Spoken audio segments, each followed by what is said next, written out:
what is a trust?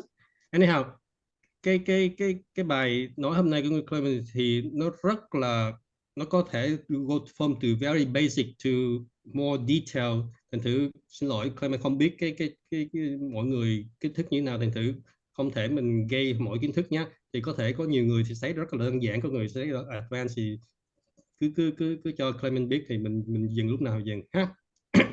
But I'm gonna start cái này là first thing đó, sorry, first session thì cứ go cái basic trước đi, rồi nếu mà có interest thì mình sẽ... no problem, không sao anh. I'm gonna go from very basic beginning and up whatever. Nếu mà ai muốn biết thêm không sao, mình go more detail later. So basically, what is a trust, right? A trust is a contractual agreement. Basically, it's a contract between at least two parties. Now, any contracts require a considerations. Oh, by the way, at the end, Clement sẽ share cái PDF presentation này cho mọi người. Thành thử không, anh chị không cần phải ghi xuống nếu mà cần muốn nhé. Don't worry about it. You can write note you want to, but I will share the PDF. All these fine. Okay, correct. So again, this is a contractual agreement, at least of two parties. Any contract muốn valid đó, nó phải có consideration, tức là hai người contract nhau nhưng mà phải có cái mục đích gì mới là cái contract mới có hiệu nghiệm, đúng không? Okay.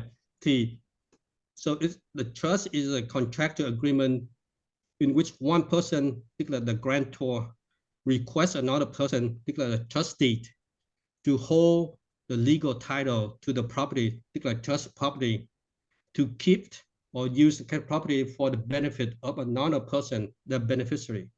So right there are three different parties: the grantor, the trustee, and the beneficiary.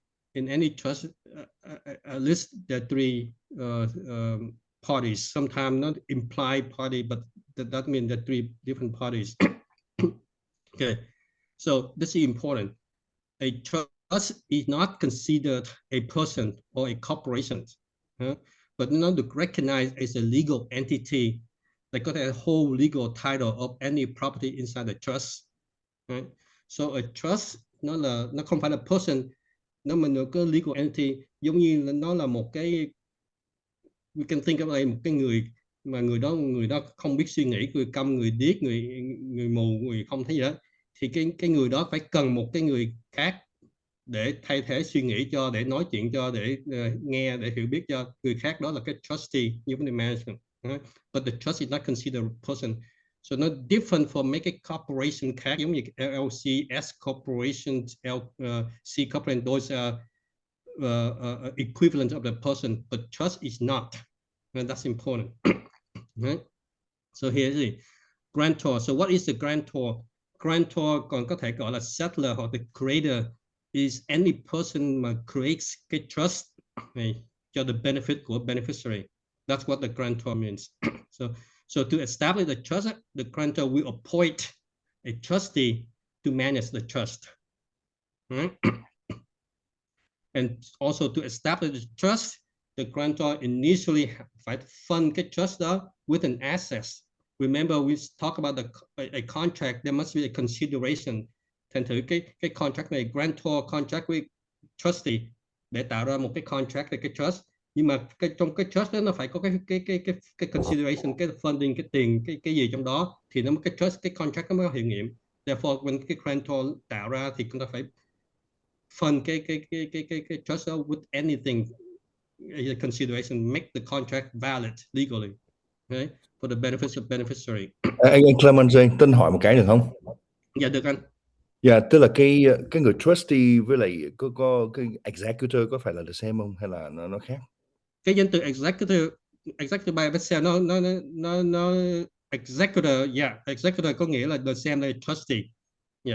Nếu mà dùng cái từ đó. Và đây mới nói là về grantor trước đã.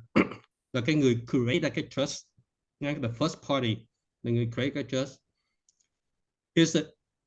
Here's a trustee, right? So the trustee is a person hoặc là financial institution that manage or managing entity that holds the legal title in the trust for the trust estate, right? So the trustee is obligated to act according to cái terms and conditions của cái trust, cái term condition của cái contract đó, để cho cái benefit của cái beneficiary của cái trust. So that's the fiduciary obligation của cái trustee, phải làm theo đúng cái điều luật ghi ra trong cái trust agreement đó của cái grantor đề ra, cái contract đề ra. Yeah. Now the third party, the beneficiary. Beneficiary could be a persons or entities which benefit from the trust estate. The trust fund trong đó nó được benefit thôi. Therefore, the beneficiaries have no equitable title, mà chỉ có beneficial interest thôi in the property and asset held in the trust. Không có quyền lợi gì khác ngoại trừ cái beneficial interest thôi, chứ không có được cái title holding. Right?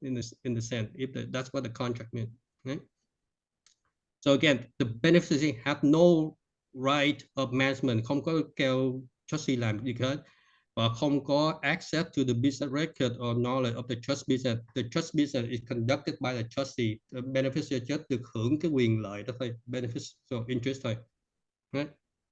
So here again, just think of this as a trust. Right? We have a grantor on one side that create a trust as a contract agreement with the trustee. Right, for the beneficiary of the beneficiary, for the benefit of the beneficiary. But the grantor also have to put in a trust property to make it valid. So if we have all these components, a trust is created, a trust is valid, and it's not considered a person. Right? So when we talk about the asset or property, maybe a lot of people may not know, but the assets or the property have 3 different components or consider the ownership in associated with the trust. What are the 3 components we think about it? The first thing is one called legal title. Think of the trustee will hold the legal title of the asset of the trust, only the legal title, that's all, right? Any property has, before, if we hold anything, let's say we hold a $100 bill or we hold a car, we hold every single thing in that property. But now, if we think about cái property nó split ra là nhiều cái. Thứ nhất là legal title. Thì đối với cái trust mà cái trustee sẽ là người hold cái legal title. Okay? The second, the equitable title. Equitable title là cái equity của cái property đó nó được held inside the trust corpus. So think of the trust as an escrow company. So a lot of people, we understand real estate, we understand escrow company. What do? They hold tiền cho mình, they hold that, but they cannot do anything. They just hold it for mình thôi. Đúng không? Để chờ, then they will do any transaction. The same thing, the equity title, the trust is, think of it as an escrow. It hold the equity title inside that. But the legal title is held by the trustee. Yeah. And the benefit interest của cái property đó thì được beneficiary là người được hưởng cái quyền lợi đó.